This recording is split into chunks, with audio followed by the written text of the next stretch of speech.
Selamat datang di siaran gaib. Fokuskan pandangan kalian, karena sebentar lagi kita akan mendengarkan kisah horor atau pengalaman kelam dari penulis. Langsung saja kita masuk ke ceritanya. Ri, jemuranmu kalau sudah kering diangkat. Nanti bau matahari kalau kelamaan, kata Mbak Lastri sambil mengibas-ngibaskan daster batiknya di depan pintu kamar nomor 4. Aku yang sedang memakai sepatu kets di depan pintu kamarku sendiri menoleh. Iya Mbak, nanti sore pulang kuliah aku ambil. Ini buru-buru ada kelas jam 8. Mbak Lastri berjalan mendekat. Dia memegang sapu lidi.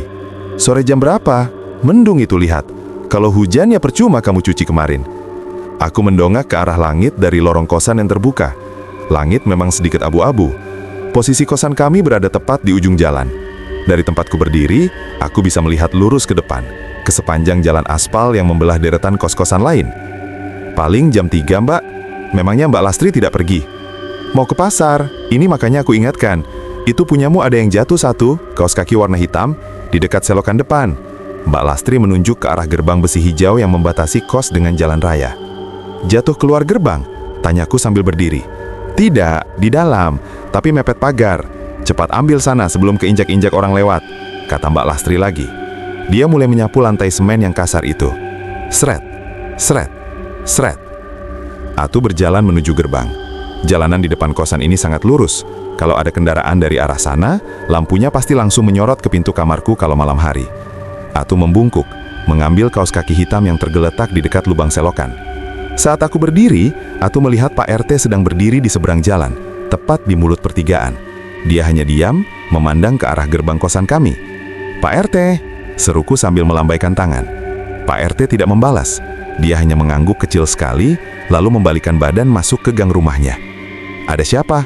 Tanya Mbak Lastri yang sekarang sudah sampai di dekatku. Pak RT, Mbak. Tumben diam saja di situ, jawabku sambil memasukkan kaos kaki ke kantong tas. Mbak Lastri berhenti menyapu. Dia melihat ke arah jalan yang lurus itu. Orang-orang bilang rumah ini posisinya tidak bagus, Ri. Kamu tahu sendiri kan, tusuk sate, angin dari sana semua larinya ke sini. Makanya debu di sini lebih banyak dibanding kosan sebelah. Ah, Mbak Lastri ada-ada saja. Yang penting murah, Mbak. Dekat kampus juga, kataku sambil membuka gerbang besi. Bukan cuma debu, Ri. Kamu lihat tidak itu? Mbak Lastri menunjuk ke arah aspal tepat di depan gerbang. Ada bekas goresan panjang, seperti bekas pengereman darurat. Tiap minggu ada saja yang hampir tabrakan di sini. Orang dari arah lurus itu sering lupa kalau ini pertigaan. Mereka gaspol saja. Ya, namanya juga jalanan ramai, Mbak, kataku mencoba santai. Dulu sebelum kamu kos di sini, ada kucing mati terlindas tepat di bawah gerbang ini. Kepalanya hilang satu. Aku yang bersihkan. Tidak ada suaranya. Tiba-tiba sudah tergeletak saja. Mbak Lastri bercerita dengan wajah datar. Sudah, Mbak, jangan bahas itu pagi-pagi. Aku berangkat dulu ya, pamitku. Aku berjalan keluar gerbang. Aku melangkah di pinggir aspal. Baru 10 langkah, sebuah motor Supra melaju kencang dari arah belakangku, menyalip dengan jarak yang sangat tipis. Pengendaranya bonceng 3, anak-anak muda, tidak pakai helm. Mereka tertawa-tawa. Motor itu melaju lurus ke arah jalan yang panjang tadi. Aku menggelengkan kepala. Aku terus berjalan menuju halte di ujung jalan satunya. Matahari mulai muncul di balik awan mendung, menyengat tengkukku. Suasana pasar di dekat kampus sangat ramai pagi itu. Penjual sayur, mahasiswa yang mengantri bubur. Pukul 1 siang. Panas matahari mencapai puncaknya. Aku berjalan kembali menuju kosan karena ada buku yang tertinggal untuk kelas praktikum jam 2 nanti. Keringat membasahi keningku. Saat aku sampai di pertigaan dekat kosan, suasana terasa berbeda. Ada kerumunan orang di depan gerbang hijau kosanku. Sebuah truk bak terbuka berhenti melintang di tengah pertigaan. Posisi kepalanya menghadap ke tembok samping kosan. Ada apa, Mas? Tanyaku pada seorang laki-laki yang berdiri di pinggir jalan. Dia tidak menjawab, hanya menunjuk ke bawah bak truk. Aku mendekat. Di sana, motor Supra yang tadi pagi menyalipku sudah hancur.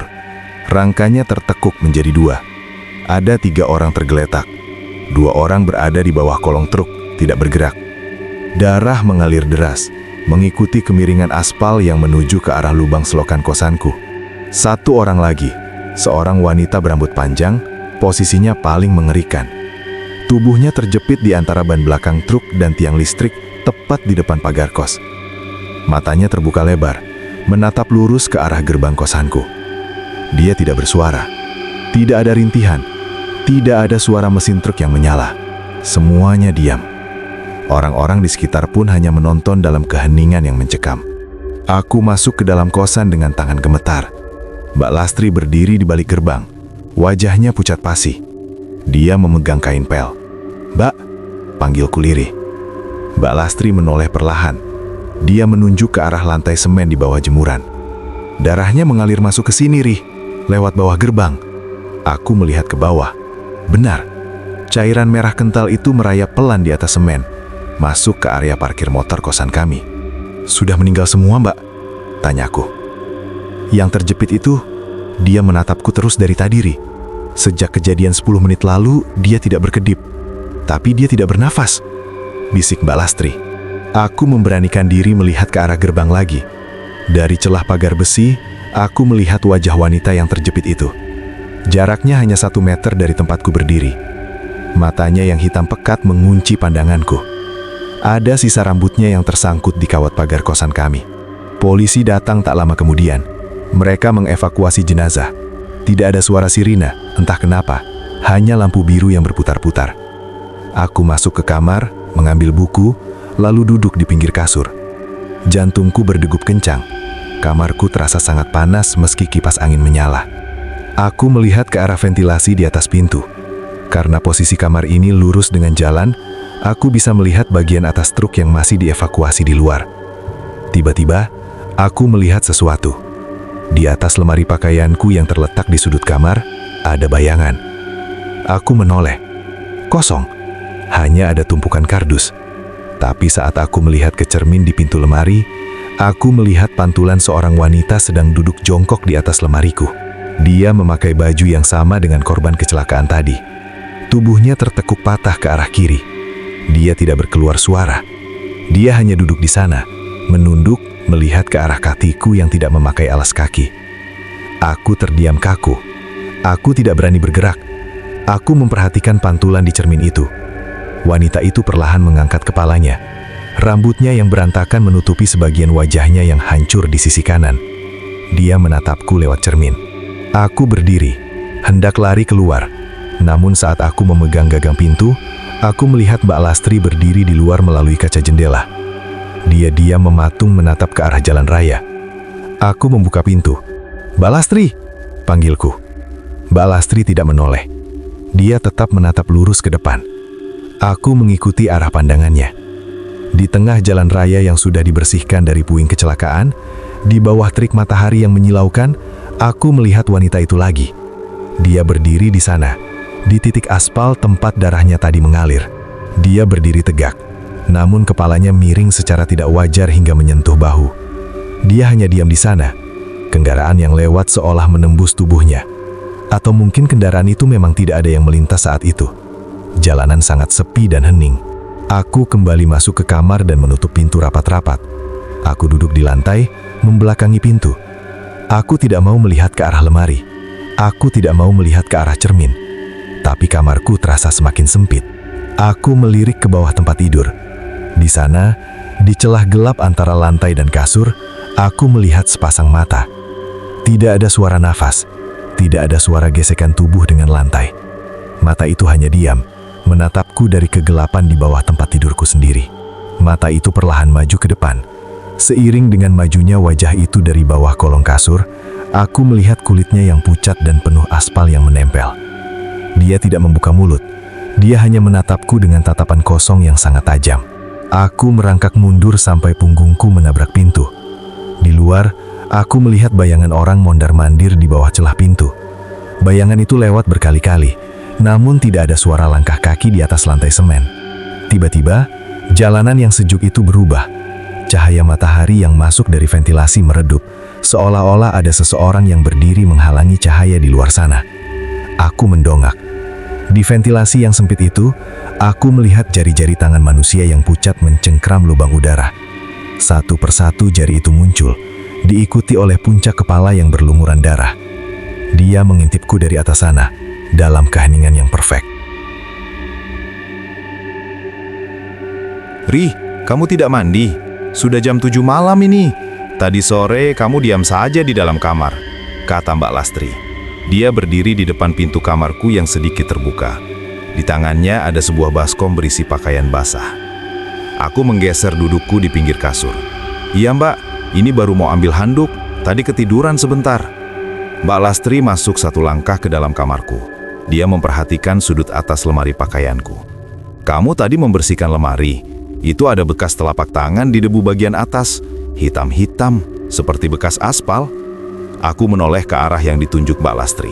Di atas lemari kayu triplek itu, ada 5 bekas jari manusia yang menempel di debu tebal. Ukurannya kecil, seperti tangan wanita. "Bukan aku, Mbak. Tadi siang kan Mbak tahu aku di kampus." Mbak Lastri mendekat ke lemari itu. Dia berjinjit.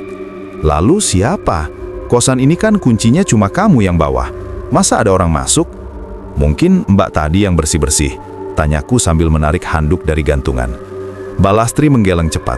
Dia mundur menjauh dari lemari. "Tidak, aku tadi di dapur terus. Lagi pula tanganku bersih. Itu bekasnya hitam sekali, Ri. Seperti lumpur atau, yaitu, aspal jalanan." Aku berdiri dan berjalan menuju pintu. "Sudahlah Mbak, mungkin bekas lama yang baru kelihatan. Mbak mau kemana?" "Mau menjemur di belakang, tapi lampu lorong belakang mati. Kamu punya bohlam cadangan tidak? Aku takut kalau gelap-gelap di sana." Mbak Lastri bertanya sambil melihat ke arah lorong yang menuju kamar mandi. "Ada di laci meja belajar. Ambil saja Mbak. Aku mau mandi dulu, gerah sekali," jawabku. Aku berjalan menyusuri lorong kosan. Lampu neon di lorong berkedip-kedip, namun tidak mengeluarkan suara dengungan sama sekali. Keheningan di kosan ini terasa sangat padat. Aku sampai di depan kamar mandi paling ujung, yang posisinya tepat berada di sudut bangunan yang menghadap ke jalan raya. Saat aku hendak masuk, aku melihat seorang penghuni kos lain, namanya Shinta, berdiri diam di depan wastafel luar. Dia sedang menyisir rambutnya yang sangat panjang. "Shin, belum tidur?" tanyaku. Shinta tidak menjawab. Dia terus menggerakkan sisirnya dari pangkal kepala hingga ke ujung rambut yang mencapai pinggang. Gerakannya sangat lambat dan berulang-ulang. "Shin?" aku memanggil lagi. Shinta tetap diam. Dia tidak menoleh sedikit pun. Aku memperhatikan tangannya. Jari-jarinya sangat putih, hampir transparan. Dia menyisir rambutnya dengan sangat kuat, hingga beberapa helai rambut rontok dan jatuh ke lantai semen. Rambut itu menggumpal di dekat kakinya. Aku memutuskan untuk masuk ke dalam kamar mandi. Aku mengunci pintu kayu yang sudah lapuk di bagian bawahnya. Di dalam hanya ada satu lampu bohlam kuning yang redup. Bak mandi penuh dengan air jernih. Aku melepaskan pakaianku dan menggantungnya di paku yang menancap di balik pintu. Saat aku berjongkok untuk mengambil gayung, aku melihat ke arah lubang pembuangan air di pojok lantai. Di sana, ada tumpukan rambut hitam yang panjang, jumlahnya sangat banyak, menyumbat lubang air. "Baru saja dibersihkan Mbak Lastri tadi pagi," gumamku. Aku mengambil gayung, menyiduk air dan menyiramkannya ke bahuku. Airnya terasa sangat dingin, melebihi suhu air biasanya. Saat aku menunduk untuk mengambil sabun di lantai, aku menyadari sesuatu yang janggal. Di dalam bak mandi yang jernih itu, di dasarnya ada sebuah wajah. Wajah itu berada di bawah air, menatap ke atas. Matanya terbuka lebar, tidak berkedip. Rambutnya yang panjang melayang-layang di dalam air bak seperti ganggang laut. Aku terdiam. Tanganku masih memegang sabun. Aku tidak berkedip melihat ke dalam air. Wajah itu adalah wanita yang tadi siang terjepit di bawah truk. Kulit wajahnya yang robek terlihat sangat jelas di bawah air yang tenang. Dia diam di sana, di dasar bak mandiku. Aku perlahan menjauhkan wajahku dari bibir bak mandi. Aku berdiri tegak. Aku mencoba bernafas dengan tenang. Tiba-tiba, dari sela-sela ubin dinding yang retak, keluar cairan merah kental. Darah itu mengalir pelan, tidak bersuara, membasahi keramik putih yang sudah kusam. Aku melihat ke arah pintu. Di balik pintu kayu itu, aku melihat ada bayangan kaki berdiri. Bayangan itu terlihat dari celah bawah pintu yang berjarak sekitar 2 cm dari lantai. Kaki itu tidak memakai alas kaki. Kulitnya pucat keunguan. "Mbak Lastri, itu Mbak?" tanyaku dengan suara gemetar. Tidak ada jawaban. Bayangan kaki itu tetap diam di sana. Tiba-tiba, dari bagian atas pintu muncul helai-helai rambut hitam yang jatuh menjuntai. Rambut itu turun perlahan dari celah ventilasi di atas pintu kamar mandi. Helai demi helai, hingga menutupi sebagian pintu. Aku melangkah mundur hingga punggungku menempel pada tembok belakang kamar mandi yang dingin dan lembab. Rambut di atas pintu itu terus memanjang. Sekarang, sebuah kepala perlahan-lahan muncul dari ventilasi. Kepala itu keluar dengan posisi terbalik. Wajahnya muncul lebih dulu, menatapku dari ketinggian 2 meter. Wanita itu memakai kain putih kusam yang kotor oleh tanah dan aspal. Dia tidak bersuara. Dia hanya menatapku dengan mata yang seluruhnya hitam, tanpa bagian putih sedikit pun. "Pergi," bisikku. Suara aku tercekat di tenggorokan. Wanita itu perlahan mengeluarkan tangannya dari ventilasi. Jarinya yang panjang dan kukunya hitam mencengkram kusen kayu pintu. Dia mulai menarik tubuhnya keluar dari lubang ventilasi yang sempit itu. Gerakannya sangat luwes, seolah tulang-tulangnya tidak ada. Dia turun menyusuri daun pintu seperti seekor laba-laba. Aku melihat ke arah bak mandi lagi. Wajah yang tadi ada di dasar bak sudah hilang. Namun air di dalam bak mulai meluap perlahan, padahal keran tidak aku nyalakan. Air itu tumpah ke lantai, membawa helai-helai rambut panjang yang tadi ada di dasar bak. Wanita yang turun dari pintu itu kini sudah berdiri di lantai. Dia sangat tinggi. Kepalanya hampir menyentuh langit-langit kamar mandi yang rendah. Dia mengenakan pakaian putih panjang yang sangat kumal. Dia berdiri tepat di depan pintu, menghalangi jalan keluar aku. Dia tidak melakukan apa-apa. Dia hanya berdiri diam. Matanya tidak pernah lepas dari mataku. Tiba-tiba, dia mengangkat tangannya yang pucat. Dia menunjuk ke arah bahuku. Aku melirik ke bahu kiriku sendiri. Di sana, ada telapak tangan pucat yang sedang mencengkeram kulitku. Tangan itu muncul dari belakang punggungku. Aku tidak merasakan berat, aku tidak merasakan sentuhan fisik, tapi aku melihat tangan itu dengan jelas menjepit daging bahuku. Aku segera menoleh ke belakang. Tidak ada siapa-siapa di belakangku, hanya tembok semen yang berlumut. Tapi saat aku melihat ke depan lagi, wanita itu sudah berada lebih dekat. Jarak wajahnya kini hanya sekitar 30 cm dari wajahku. Bau aspal panas dan anyir darah yang sangat kuat memenuhi ruangan sempit itu. Dia membuka mulutnya lebar-lebar. Tidak ada lidah di dalam sana. Hanya lubang hitam yang dalam. Dia seolah ingin berteriak, tapi tidak ada satu suara pun yang keluar dari kerongkongannya. Keheningan ini justru membuat aku lebih ketakutan daripada jika dia menjerit. Aku merosot duduk di lantai kamar mandi yang basah. Aku menutup mataku dengan kedua tangan. Namun saat aku menutup mata, aku justru melihat bayangan dia dengan lebih jelas di dalam gelap. Dia berdiri di sana, di dalam pikiranku, dengan posisi yang sama. "Ri, kamu tidak apa-apa di dalam?" Itu suara Mbak Lastri dari luar. Aku membuka mata. Wanita berbaju putih itu masih ada di depanku, namun sekarang dia sedang membungkuk, wajahnya sejajar dengan lututku. Dia sedang melihat ke arah luka kecil di kakiku yang tadi pagi terkena percikan aspal panas di jalan. "Mbak, tolong Mbak!" teriakku. "Ri, kenapa? Pintunya kamu kunci dari dalam." Mbak Lastri mencoba mendorong pintu. Aku melihat gagang pintu bergerak naik turun, namun tidak ada suara besi yang beradu. Semuanya bisu. Wanita di hadapanku perlahan mengulurkan lidahnya yang panjang dan hitam dari mulutnya yang ompong. Dia hendak menyentuh luka di kakiku. Aku menendangkan kakiku ke arahnya. Kakiku menembus tubuhnya seolah dia hanya terbuat dari asap, tapi visualnya tetap nyata. Dia tidak bergeming. Tiba-tiba, lampu bohlam kuning di kamar mandi itu padam, gelap total. Dalam kegelapan itu, aku merasa ada sesuatu yang dingin merayap di leherku. Helai-helai rambut yang basah melilit leherku dengan perlahan. Aku tidak bisa bernafas, bukan karena dicekik, tapi karena oksigen di ruangan itu seolah menghilang. Aku meraba-raba dinding, mencari kunci pintu. Tanganku menyentuh sesuatu yang berbulu dan dingin di tembok. Itu adalah rambut wanita itu yang kini sudah memenuhi seluruh permukaan dinding kamar mandi.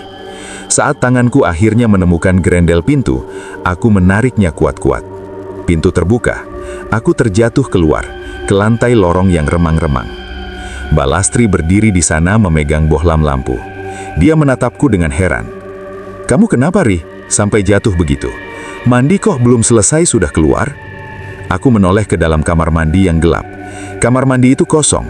Tidak ada air meluap, Tidak ada darah di dinding dan tidak ada wanita itu. "Tadi di dalam ada orang, Mbak," kataku sambil terengah-engah. Mbak Lastri mengerutkan kening. Dia menyalakan lampu kamar mandi. Semuanya terlihat normal. Orang siapa? Sinta saja sudah tidur di kamarnya dari tadi jam 7.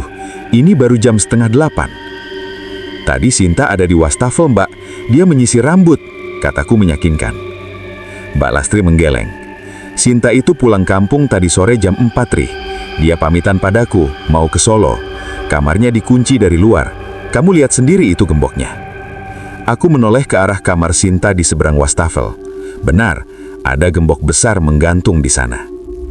"Lalu, yang menyisir rambut tadi siapa?" bisikku. Mbak Lastri terdiam. Dia melihat ke arah wastafel. Di sana, di atas lantai semen yang kering, ada gumpalan rambut hitam yang sangat banyak, persis seperti yang aku lihat tadi. Mbak Lastri berjalan mendekat dan mengambil gumpalan rambut itu. "Ini bukan rambut Sinta, Ri. Sinta itu rambutnya pirang disemir. Ini rambut hitam asli, dan baunya..." Mbak Lastri mendekatkan rambut itu ke hidungnya. "Baunya seperti aspal jalanan." Kita berdua terdiam di lorong itu. Tiba-tiba, dari arah jalan raya di depan kosan, sebuah lampu sorot mobil yang sangat terang masuk menembus gerbang, menyinari lorong tempat kita berdiri. Dalam sorotan lampu yang bergerak itu, kita melihat bayangan seorang wanita berdiri di ujung lorong, membelakangi kita. Bayangannya memanjang hingga menyentuh kaki aku.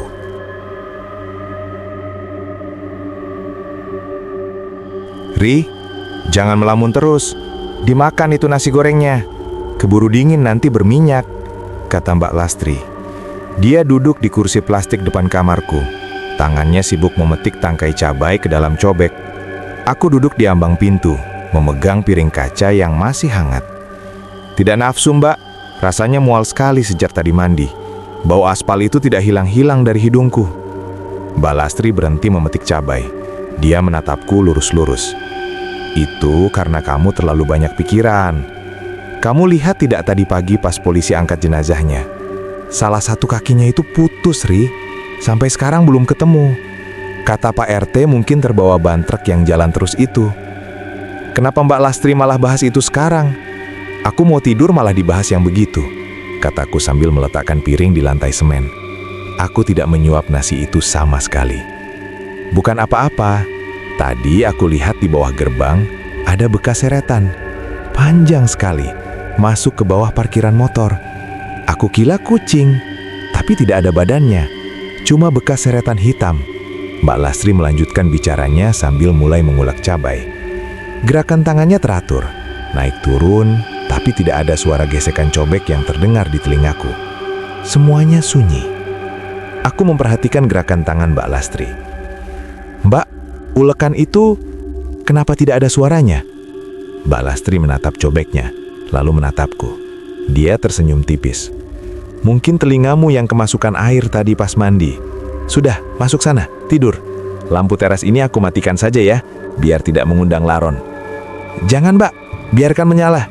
Aku tidak berani kalau gelap total," cegahku.